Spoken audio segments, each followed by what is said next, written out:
General Jeff Sessions just said on O'Reilly's show that it's time to clamp down on sanctuary cities. Well, with that in mind, we speak to a lawmaker who says there is nothing wrong with elected officials undermining immigration law.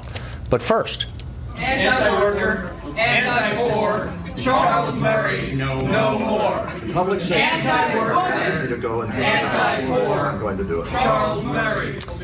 Well, the forces of tolerance did their best today to stop another Charles Murray event from taking place. The sociologist spoke at Villanova, but he had to be escorted out for his own safety after several people disrupted the event and called him a white supremacist.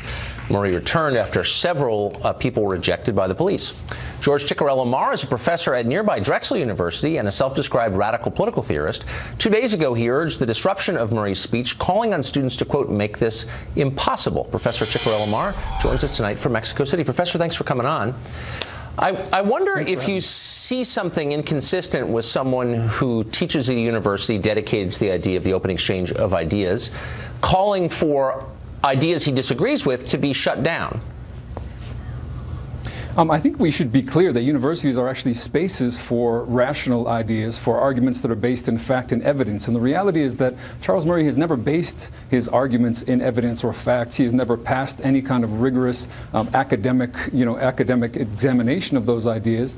He doesn't publish with academic presses. Instead, he's actually had his research paid for by right-wing think tanks. They've paid for him to write books like The Bell Curve.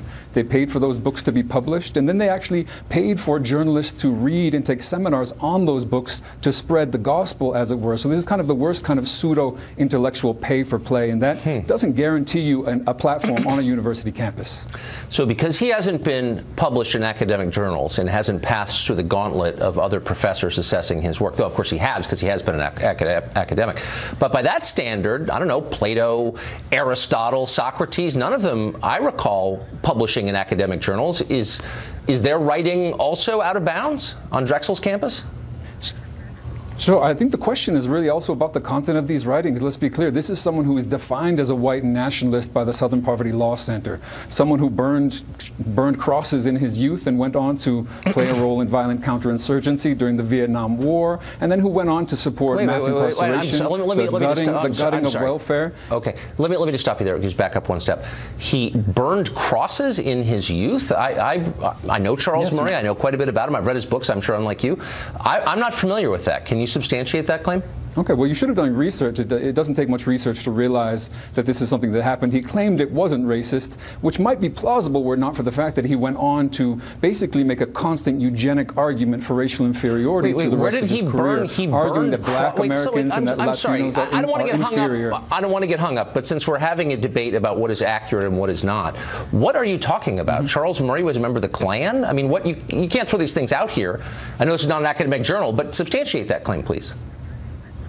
Now, I mean, Tucker, I'm pretty sure you know what Google is, and I'm pretty sure you know how to do research. And if you did that, then you would realize that this is something he's admitted to, although he claimed that it had no racial undertones. Unfortunately, as I said, he went on to write that blacks and Latinos are racially inferior, that they're genetically debased. And he's gone on more recently, actually, this might be interesting for your audience, that he's gone on more recently to actually argue that poor whites are becoming genetically inferior as well. This is someone who uses the most flimsy pseudoscience that's been debunked in every way possible, and yet people continue to take it seriously because it makes them feel better. So look, you're saying that someone who makes racially inflammatory claims that haven't been vetted by the academic establishment shouldn't be allowed to speak on a college campus, and yet people have said that of you. You called on Twitter for, and I'm quoting, white genocide, obviously a racially inflammatory thing to say. People tried to shut you down, and you called those people a mob and defended academic freedom when it applied to you. How is he more racially inflammatory than you calling for white genocide? It's interesting. I'm losing my faith. I'm really losing my faith in your ability to use Twitter. I mean, to use Google, because if you used Google, the first thing you would realize is that, of course, white genocide is not a real thing. It's a racial fantasy of the kind that Charles Murray and his ilk like to put forward. But and you when you called put forward these arguments, Twitter. I'm not saying that no one should be. I'm not saying they shouldn't be allowed on campus. I'm saying that they haven't earned any kind of platform on campus, and the free speech rights of those who are most affected by that racist hate speech comes into play. They're able to protest as they did today. I'm they protested today peacefully at Villanova before they were attacked. Nobody takes you seriously I'm trying to take you seriously. You're accusing this guy of racial demagoguery, and you called for white genocide. You also applauded the Haitian Revolution for killing whites.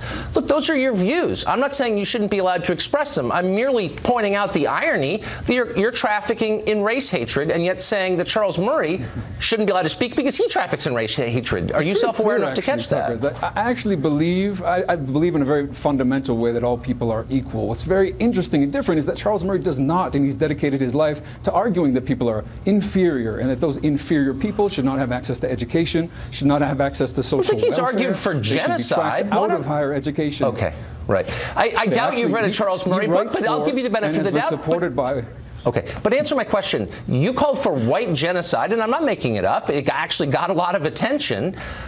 Are you going to defend that as a principled academic stand? I mean, what does that mean exactly? And I really, maybe I gave you too much credit. Maybe I thought you were too smart. Maybe I thought that you would actually do your research and figure out, for example, what is satire, what's clearly satire, what talks about an imaginary concept of white genocide, which is upheld by the likes of Steve Bannon and all these alt-right figureheads who actually think that white people in the United States are under existential threat. I do not believe that. Okay. So here's something that I don't even understand the answer, but I'm going to pass on to something you said just a couple days ago, and this is on your Twitter account. You said, some guy gave up his first-class seat for a uniformed soldier. People are thanking him. I'm trying not to vomit or yell about Mosul. Was that satire too? What does that mean? Or are you going to blame Steve Bannon for that as well? I think it's really irresponsible to blindly support, for example, wars that send off young people into combat, risk their lives, kill many others, as we've just seen in Mosul, 200 people incinerated by U.S. bombs, and to not do that in a way that expands anyone's freedom, that makes anyone less secure. The Iraq War has not protected anyone's you're blaming freedom. The soldier. You're not blaming the policymakers. You're saying you're saying giving up a seat for a soldier in uniform made you want to vomit. You're not saying giving up a seat for the guy who made the war policy, but for the soldier, the guy who's risking his life. Why'd that make you feel like throwing up? I think U.S. troops need real support. They don't need symbolic gestures. What they need is not a first-class seat. What they need is healthcare support, psychological support. Women in uniform need to not be subjected to an epidemic of sexual assault. And more than anything, they don't need to be deployed, have their lives risked, be taken away from their families for wars that do nothing and no good for anyone. But why is it bad to get, okay, that's fine, but why is it bad to give him a first-class seat? I'm missing that. Someone's trying to be nice to the guy who's going through all these hardships you just described, and that makes you mad. Why? I'm all for generous gestures devoted toward those who most deserve them in our society, and I have the deepest respect for anyone who, particularly for economic reasons, makes difficult decisions, whether it's joining the military, whether it's doing other dangerous work that has to take place in our society, whether it's being an economic migrant. And I think these people all deserve better. They deserve to not have to join the military if they would rather just get an education. But he did. He doesn't have a government-subsidized job at a university like you. So why that make you mad? To not have the health care and the psychological support that they need. This is how we support the troops, not by sending them off into wars. Okay. So you began this conversation with reference to your own scholarship and the academic journals that you and your fellow professors publish in. And because I do want to take you seriously, I actually spent some time reading some of them today. And I want you to explain to me what this means. Now, I was an editor for a long time, not an academic press, but an editor. You wrote a piece called Dual Power in the Venezuelan Revolution. This is the second paragraph, and I'm quoting it. By viewing the process through the Leninist concept of dual power, that is the construction of an autonomous alternative power capable of challenging the existing state structure, we can see that the establishment of communal councils in Venezuela is clearly a positive step toward the development of fuller and deeper democracy, which is encouraging in and of itself. Now, that's a sentence with too many adjectives, a passive construction, imprecise language. It's high school writing. It's crap. And I'm wondering, is your scholarship serious? I really appreciate you digging into the vaults. I appreciate you digging into the vaults to actually closely read some of my earliest You're not writings. an impressive scholar. Really, that's what I'm saying. You're a performance artist. That's not impressive. That's shown himself unable to use Google today. This is really interesting. I've got 3 books What does that published, mean? I just read. I don't need to flout academic credentials in front of you. But you're not capable of writing a clear sentence. Now, I went through a lot of different essays that you wrote, and I've got an IQ above room temperature, and I couldn't understand any of them because your writing is childlike. It's childlike. This is strange. And I'm wondering, it's almost as though your entire can you shtick today explain is to show what that you're means? incapable of grasping very simple and very basic things. Okay, I've done so what extensive is studies on popular power in Venezuela, on the development of what are called communal councils. I know them better than most, and I know what it means to develop these participatory institutions of democracy in Venezuela. I'm glad to talk about them. But if your entire shtick is to come on here and say that you can't understand basic English and basic sentences, I'm really not sure where to start. But Tucker. it's not basic English. I've spent a lot of time writing and editing basic English, and it's designed to make the idea clearer, not to cloak them from people. So two things are going on. Either you don't really know what you're saying because you don't understand it yourself, or you're trying to hide it from the person for whom you're writing. And neither one is impressive. And I guess my point is, the only writing I have read by you that I can understand clearly are your tweets. And they seem to be designed to shock people, to get attention. It seems, again, a species of performance art, not scholarship. Has this occurred to you? I mean, performance art is scholarship. Let's be real about that. But you seem to be able to understand the very short pieces that I write, and yet when you sit down to try to read the longer things, you suddenly want to perform your own inability to actually read and to digest. Plenty of people have read my work; they appreciate it, and yet you're here defending someone like Charles Murray, who very few people defend, who is a I'm not defending Charles Murray. Racist. I'm defending. No, I'm defending. We're talking about them. We're here talking about. I'm defending his right to say what he thinks. And I think that underpins all scholarship, is the right of people to say what they believe. We call it free speech. It's enshrined in the Bill of Rights, in the First Amendment to that bill. So I'm just surprised that you're not for that, but then I guess I shouldn't be, because you defend Hugo Chavez. But let me just ask you one final question. If your tweet... Now, at no point in the First Amendment does it say that no one should use their free speech to protest. And I think you know that perfectly well. No, but it's not a question of protesting. At no point does it say that free speech should not be loud, it should not be disruptive, it should not be unruly. These are things that have a long and venerated tradition in the United States. And I'm not against protest, as you know. Free speech is very different. Professor. You're trying to prevent access to an academic platform. It's silly. You're trying to prevent him from saying what he thinks. Right-wing think tanks. Okay. Last question. The tweet that you're unwilling to defend about feeling nauseous as you see a man in uniform getting a first-class seat, you protected that. You prevented the public from seeing that right after you tweeted it. If you're proud of what you think and you can defend what you think, why did you do that? I believe absolutely in the right of people to use these platforms. I believe in the right of Charles Murray, of course, to take to Twitter and to say, to spew his kind of violent racism.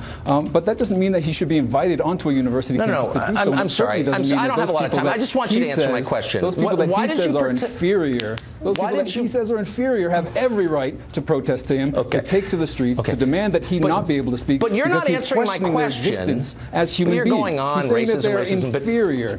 Okay. Yes. I got it. It's racism. Are you going to answer my question? If you don't want to recognize Charles Murray as a racist, why are you not protecting your Twitter feed if you can defend your position? Why are you hiding it from the public? Sometimes you need to protect your Twitter feed when people who like to go on and on about free speech decide that it's time to violently threaten people who are using that free speech. I would not violently threaten a Charles Murray. Says the man who called for white genocide. And yet, you didn't major in irony, I can see, Professor. To go speak at Villanova, I gotta go. Absolutely absurd. Thanks for joining us tonight. Have fun in Mexico City. Well, for more on the disrupted speech by Charles Murray at Villanova, we go to Fox's Rob Schmidt, who is at the school now. Hey, Rob. Hey, Tucker, yeah, it was an interesting day here. Charles Murray came here to talk about a government that he says has grown too big, to give kind of a grim picture at the future of America. But it was tough for him to do that today. And a book from his past that you guys have been talking about, The Bell Curve, actually the reason that protesters showed up here today, a few of them anyway, calling him a racist, interrupting a lecture that he was giving to a small group here. Some of the highlights from that were one protester spitting in the face of a student that came to watch the lecture, and also another one who argued, while arguing for his own right to free speech, told Mr. Murray that he would not be able to speak. Here's another one. We'll show you now.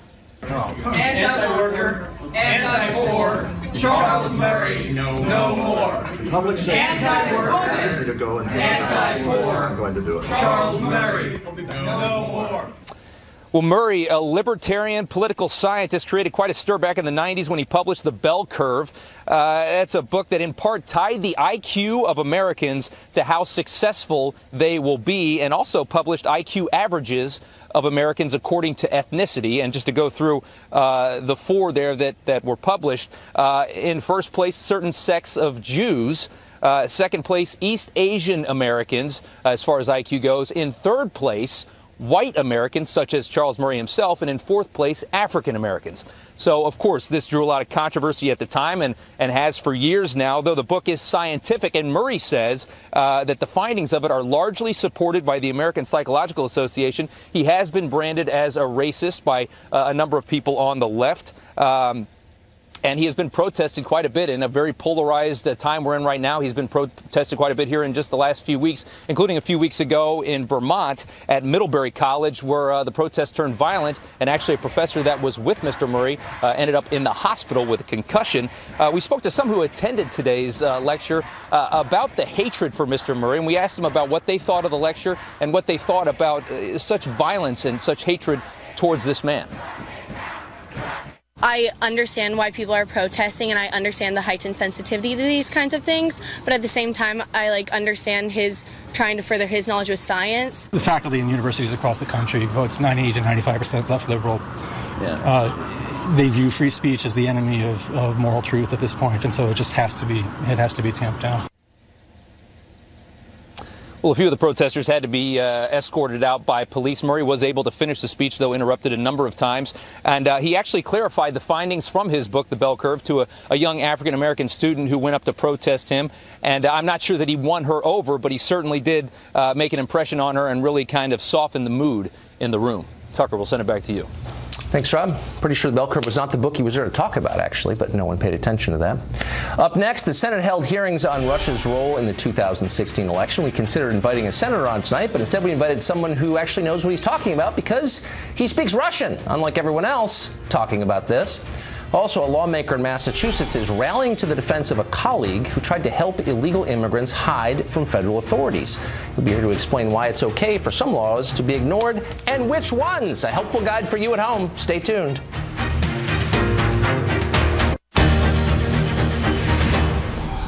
The Senate held a public hearing today about alleged Russian hacking in the 2016 election. During the hearing, Senator Marco Rubio said he's been targeted by Russian hackers as recently as yesterday. In July of 2016, shortly after I announced that I would seek re-election to the United States Senate, former members of my presidential campaign team who had access to the internal information of my presidential campaign were targeted by IP addresses with an unknown location within Russia. That effort was unsuccessful.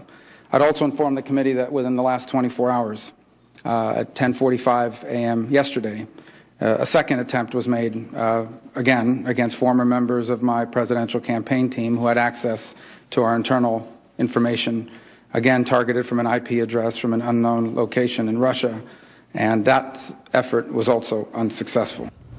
Well, meanwhile, Carter Page, who was often identified as a Trump advisor, but whom the Trump people deny ever really was, denied collaborating with the Russians in any way during an interview with our own Catherine Herridge. Here's part of it. The stuff about me is just literally completely false in every way, shape, and form. Do you know this former British intelligence officer, Christopher Steele? I've never met him. Well, that's not the only Russian news today. The Wall Street Journal tonight reports that former National Security Advisor Michael Flynn, who appears to have gone completely off the deep end, has offered to testify about Russia in return for immunity from prosecution. What to make of all of this? Well, Stephen Cohen is a contributing editor at The Nation magazine. He's also professor emeritus of Russian studies at Princeton and NYU, one of the eminent Russia scholars in the world. And unlike most people talking about this, actually speaks fluent Russian. Professor Cohen joins us tonight. Professor, thanks for coming on. So let me just say that there are a lot of strands to this story, a lot of things I don't understand. It seems pretty clear that General Flynn behaved in ways that are very hard to defend. But at the core of this story is the allegation that the Russian government hacked our election, is the phrase people are using, broke into email accounts at the DNC and over in the campaign office and used those to help Trump win. Everyone assumes this is true. We're all operating on the assumption that it's true. Do we know it's true? No. And if you listen to the hearings at the Senate today, repeatedly it was said, particularly by Senator Warner, the Democratic co-chair of the proceedings, that Russia had hijacked our democracy. Right. And what he means is that the Russians, at Putin's direction, had gone into the Democratic National Committee's emails, which were embarrassing to Mrs. Clinton, given them to WikiLeaks. WikiLeaks then released them to damage Mrs. Clinton and put Trump in the White House. This is a very dramatic narrative. And they're saying in Washington that this was an act of war. Let me repeat, Tucker. They are saying this was an act of war. So whether or not it's true is existential. Are we at war? Right. I got interested in this, not because it's my expertise, but because one of the things I've studied for 40 years is Russian leadership. I've written biographies. I got interested in Putin. I'm writing about Putin, a long piece now. So I looked into it to see if it made sense that Putin could have or did do such a thing. And I can find not one piece of factual evidence. The only evidence ever presented was a study hired by the Clintons, the DNC, to do an examination of their computers. They concluded the Russians did it. Their report has fallen apart. The question is why the FBI decided to use that private kind of private detective, let's say, as though the New York police department had decided for a murderer to hire a private detective. Why the FBI didn't do their own investigation. And that's all we have. That's all we have, and yet night after night, I get people on both sides, Republicans as well, saying 17 U.S. intelligence agencies, by the way, that would include Coast Guard intelligence, I guess they're on this too, have concluded that the Russian government was behind this. Have they not concluded that? They say that, but it's bogus. When Clapper, the head of whatever it's called, Director of National Intelligence, signed that report in January, technically he represents all 17. I'll bet you a dime to a nickel you couldn't get a guest on, unprepared, who could name 10 of them. This figure 17 is bogus. But the point here is critical. The one agency that could conceivably have done a forensic examination on the Democratic computers is the National Security Agency. We learned from Snowden, they're in your computer, mine, our e-phones. Yes. Everybody else who signed that report said they were highly confident. The NSA said it was only moderately confident. You don't get married based on moderate confidence. You don't go to war with Russia. You don't stage this theater that's going on in Washington which could destroy a presidency. But there's one other thing, and let me leave you with this. When they admit they have no evidence, they fall back on something else, which I think is very important. They say Putin directed Russian propaganda at us and helped elect Trump. I don't know about you, Tucker, but I find that insulting because the premise they're putting out in Washington in this hearing is that the American people are zombies or lambs that'll find, I'm mixing my metaphors, any Judas goat anywhere Putin leads them. It's the premise of democracy that we're democratic citizens, that we have a BS detector in us and we know how to use it. But they're telling us at Washington, I mean, like what Rubio's telling us. I mean, every politician who loses election here in America and in Europe is going to say he was hacked by Putin, and that's why. That's right. And that's what Mrs. Clinton is saying. And they've also never demonstrated, by the way, why Putin exactly would want Trump to win, because Trump's for fracking? I mean, it doesn't, anyway. Professor, thank you for that. And I think it's worth, I don't know the truth, but I do think it's worth asking these questions, and I appreciate your doing that. Thanks for joining us. Take care. Up next, a Massachusetts lawmaker is proudly defending her decision to try to sabotage ICE by warning illegal aliens of impending immigration raids. She wouldn't return our calls, so instead we'll talk to another Massachusetts lawmaker who says she did exactly the right thing. That's next. This is a serious matter. The American people, by 80% margin, believe these sanctuary cities are wrong. It clearly makes their own cities less safe. That was Attorney General Jeff Sessions on the O'Reilly Factor talking about the administration's crackdown on sanctuary cities. Meanwhile, in the Commonwealth of Massachusetts, State Representative Michelle Dubois says she has no regrets about trying to help sabotage the enforcement of federal immigration law.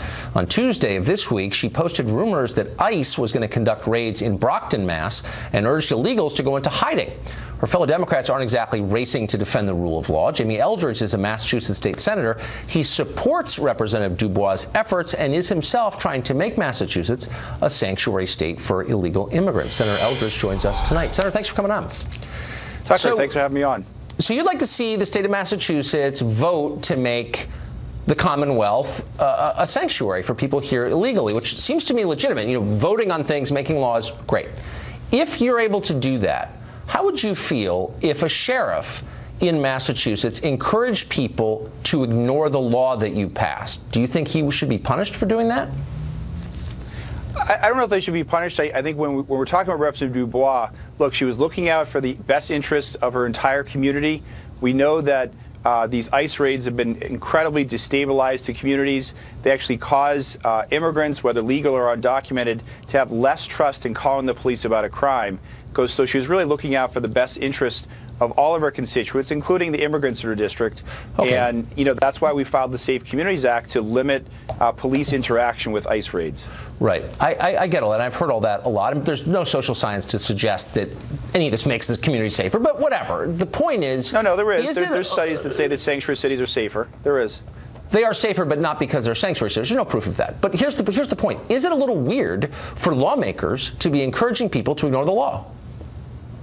Well, look, we all have different approaches as legislators. You know, in the district I represent, when we've heard rumors about ICE raids, what I've done is reached out to the police so they can reach out and check with ICE agents to see if this is happening. Because, you know, with the disturbing Trump, in my opinion, xenophobic policies of ICE deportations, making everyone a priority for deportation if you're undocumented, we need some limits at the state level with our taxpayer dollars, with our state and local police, not only because it'll make communities more safe, but it's also something that will limit the fear that many immigrant communities are feeling right now. But I mean, can we just be real? You do this for a living. You know how this works. Trump didn't write these laws. He didn't pass these laws. He's not a legislator. He's not a lawmaker. He's enforcing laws that are on the books that were passed with a lot of Democrats voting for them.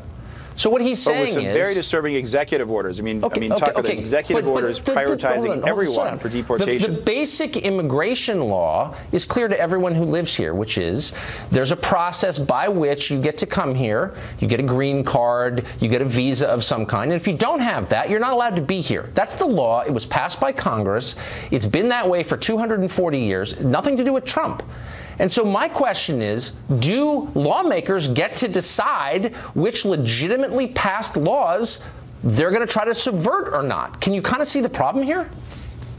Well, I disagree, Tucker, because we're talking about state resources, local and police law enforcement, and we, yes, at the state level, we get to make decisions about what level of cooperation we have with federal policies, with federal actions like ICE agents. So that's the line we're drawing. It's about federalism. Because it's not about federalism. Here you had a state lawmaker encouraging people to violate the law and doing so explicitly on social media. How would you, and this is a sincere question, I'm not attacking you, how would you feel if the governor of Massachusetts decided that, you know, we don't have to pay federal income taxes because, you know, they're bad and they cost Massachusetts a lot of money? Would you be in favor of that? Should governors or state lawmakers be able to decide that? Or how about federal gun laws? How would you feel about that if the governor said, I'm not enforcing federal gun laws? Is that legitimate too?